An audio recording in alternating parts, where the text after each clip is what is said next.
empieza.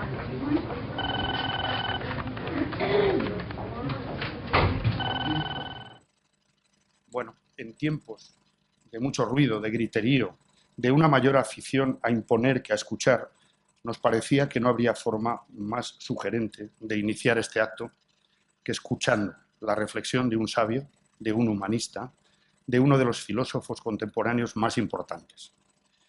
Les dejo con Emilio Lledó.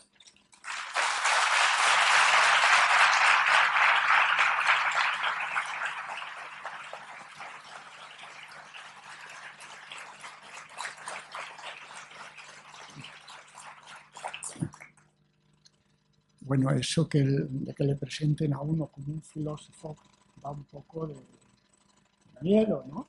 Yo no soy un filósofo, ¿qué más quisiera?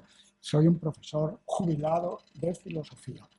Pero es cierto que mi profesión me ha dado mucha felicidad y pensar un poco en lo que todos los seres humanos debemos pensar, como es la libertad en este caso, el pensamiento, pensar el lenguaje, pensar las palabras, pensar la vida, pensar la política, pensar la justicia. En eso todos somos filósofos. Lo he dicho muchas veces y está en la primera línea de uno de los grandes libros de la filosofía. Todos los seres humanos les interesa, a todos los seres humanos les interesa saber dónde están, qué son, quién le manipula, quiénes le manipulan, qué orientaciones políticas condicionan, lastran, encarcelan su vida, y eso es algo que responde a las necesidades de todos los seres humanos. Bueno, a mí me han pedido que dijera un par de palabras, 2 o 3, a lo mejor es 1.5, sobre libertad. La palabra es clásica en la historia de la filosofía, en la historia del pensamiento, en la historia de la humanidad. Pero si uno reflexiona, busca en los orígenes de esa palabra, libertad en distintos idiomas, descubre que tiene que ver con estar libre, con no tener sujeción física, con ser libre. Y en la etimología germánica, que no nos vamos a meter en eso, liut, la palabra liut, el origen liut, la etimología liut tenía que ver con pueblo. O sea, libertad decía relación con no ser aprisionado como pueblo, como colectividad. Pero siempre he pensado que la libertad de decir, la libertad de hablar, que es esencial, que es fundamental, que es imprescindible en la vida humana, tiene que ver con algo mucho más profundo. Porque la libertad, en cuanto tal, en sus orígenes, era una libertad del estar, de estar en un sitio, estar en un pueblo, estar en una colectividad como ser humano, como ser que puede hablar, que puede expresarse, que puede comunicarse. Eso es esencial y fundamental. Pero todavía más esencial, todavía más fundamental es la libertad de pensar, la libertad de ser. Lo he dicho muchas veces, pero es que es así. Uno se repite, no tienes más remedio que repetir las cosas que más profundamente te parece que están en tu propia vida. Y a mí, claro, me preocupa, cómo no, a todos nosotros, la libertad de expresarse, la libertad de decir, la libertad de estar en el lenguaje y poder comunicarlo. Pero mucho más importante, esencialmente más importante, es la libertad de pensar. O sea, la libertad de estar era la colectividad política que te acogía. Pero si tú no sabes pensar, si no tienes espíritu crítico, si no sabes reflexionar, si no sabes mirar, si no sabes observar, si no sabes criticar, lo que digas no tiene sentido ninguno. Lo que digas no vale para nada.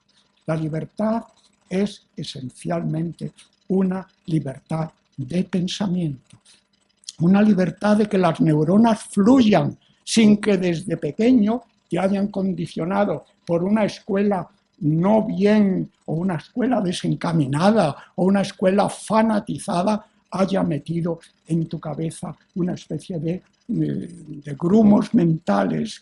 La palabra grumos en este caso es muy significativa porque el grumo es algo pegajoso, pringoso, que además no te deja fluir. Y el pensamiento es como tal fluencia, es discurrir.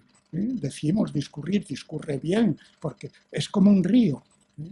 No tiene que tener estanques, no tiene que ser agua estancada, porque el agua estancada casi siempre o siempre se pudre o puede pudrirse. Por lo tanto, la libertad de pensamiento es algo esencial en la vida nuestra. Y esta libertad de pensamiento se consigue con la educación, con una educación libre, liberadora, creativa y proyectadora de futuro y de colectividad también. Por lo tanto, esa lucha por la libertad de expresión es el segundo estadio de un fundamento de esa libertad de expresión, que es la libertad de pensamiento.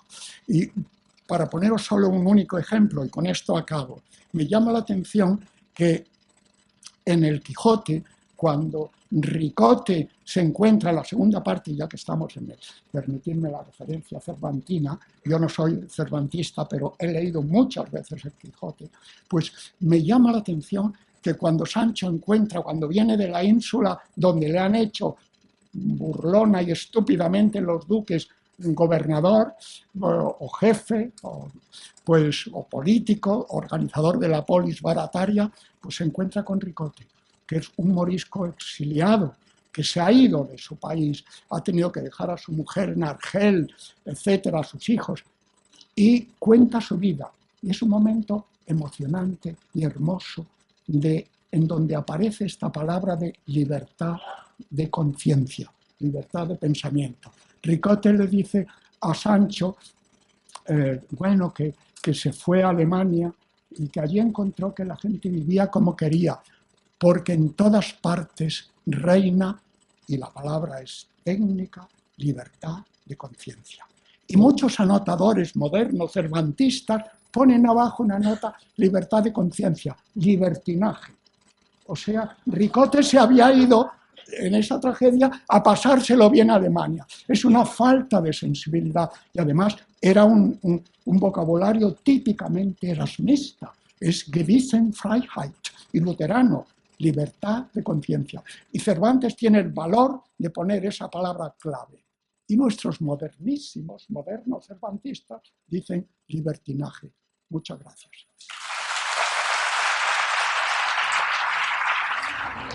Lord,